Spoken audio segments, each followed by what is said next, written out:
In this regard, I'd like to say that first, we need to form the whole class of state managers who know how to work flexibly in a modern way, who understand the demands of business towards the business climate and to the public management as such. One of the important steps is launching a mechanism of the constant upgrading and updating of the staff, constant staff training. And we are aiming to create the center of exchanging best practices in public management, public governance, and creating the business environment in the regions. Such a center could become a platform for raising the effectiveness and new skills, and also the platform for developing new ideas and setting horizontal linkages between representatives of the regional governance teams. Second, I believe it necessary to create special staffs in each region, the so-called project offices, if we may say so, which would become the so-called administrations of development, which would ensure the implementation of the best mechanisms of creating favorable investment climate.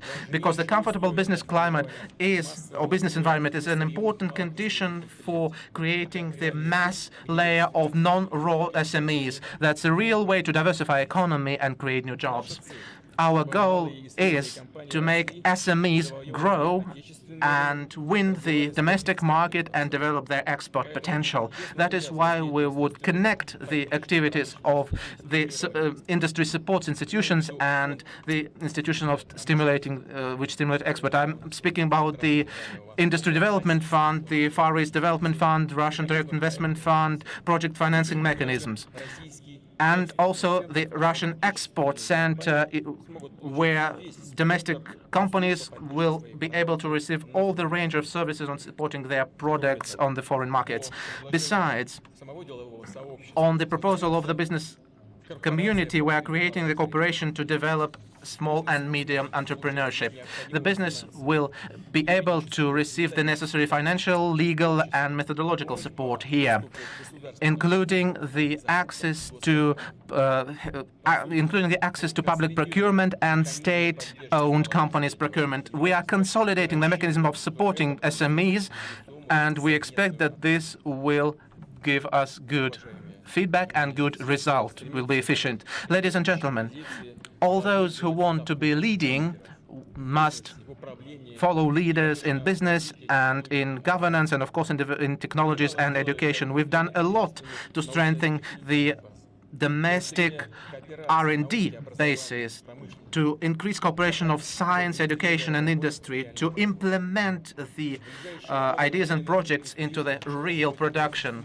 In the forthcoming years, we would like to technologically upgrade our industries in the raw and non-raw area of our industry, and also the agriculture. Since 2019, through the technical regulation and clear environmental standards, we will stimulate the gradual implementation of the best technologies principles. The modernization and technological development would become the demand on the legislation. We must create the incentives for the companies to invest in developing domestic technologies, and I'd like to ask the government to propose additional solutions in that.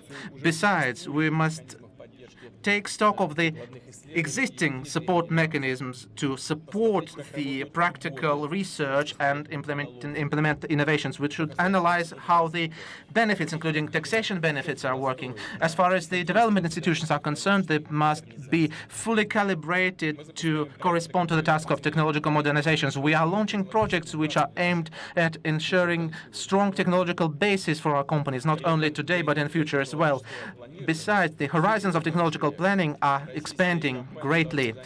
Russian companies must take the key positions in those industries and in those markets which would determine the character of the economy and the lifestyle of people 2 and 3 decades later. It has happened with the IT technologies for the recent 2 decades because they have drastically changed our life. To solve these prospective tasks, we have launched the National Technological Initiative, where the representatives of science and technology and business participate. It is evident that it is a long-term project, but in 2 or 3 years, there should emerge the scientific laboratories, new companies, educational programs for staff training and HR training, which would be able to solve the most modern task and work with the most advanced technologies. And another important direction. At the recent session of one of our leading business associations, the Business Russia, a proposal was voiced to organize the system of the transfer of foreign technologies. We have successful experience in moving to Russia the technologies in pharmaceuticals, car manufacturing, and consumption goods production. We must make this work systematic, and we must use the capitals of the development institutions. So I'd like to ask the government and business communities to make concrete proposals in this regard, including to create the optimal cooperation format of the state and the business in the transfer of technologies. We also understand well that the quality of education is of utmost importance to raise the competitiveness of Russia. By the way, yesterday our colleagues from the foreign investment companies were speaking about that as well, as I met them. At the same time, specialists training have to take into account not only the reality of today, but also the best world experience and the prospects of technologies development and the development of new markets. Our school boys and girls are winning the most prestigious international competitions in technical and natural disciplines.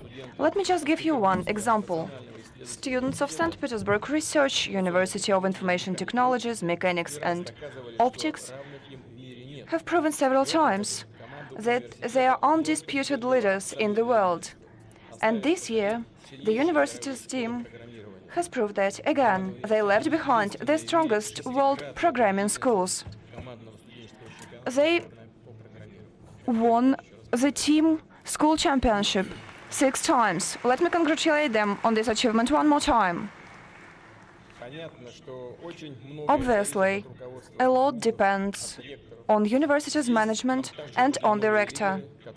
In this area, we also need leaders of a new type, those who know what the needs of industry are, who feel the trends of technological development. Russian enterprises suggest that we should create a reserve of managers, university managers, for higher education institutions that prepare engineers and technical specialists. I believe it is a right initiative and we have to implement it. At the same time, I am calling upon representatives of businesses to work more actively in supervisory and trusteeship boards of universities. They could also participate in shaping and implementing their development programs. It could be in the interests of businesses themselves. A very important task we are facing now is improving the quality of vocational training. We also have to strengthen its ties with the real sector. In many regions, we've been successfully developing dual education programs, when apprenticeship at specific companies is combined with vocational education. And it is no coincidence that the regions that have achieved a lot in developing vocational training are at the same time leaders in the regional investment rating. And at the same time, they are enjoying a high social and economic dynamics. Today, our engineers and manual labor workers have to be very highly qualified. That is why we are building a system of modern professional standards. The participants here are employers, business associations, and we are doing that within the National Council for Competences and Qualifications at the President of the Russian Federation. I think it is essential to consolidate our efforts and to build a holistic system of human resources training based on the best international practices. This system should include all the links, additional education in the area of technical creative education of children, vocational training and high education and engineering, as well as the national and international championships of manual labor workers. And I'd like to dwell on another important area for the years to come. We have to create a mechanism of supporting talented children so that they could fully develop their potential and to be very successful in their own country, in Russia.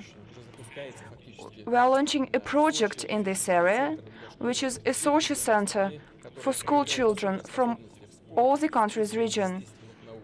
Children who are very talented in sports, arts, and natural sciences come to the center to further study.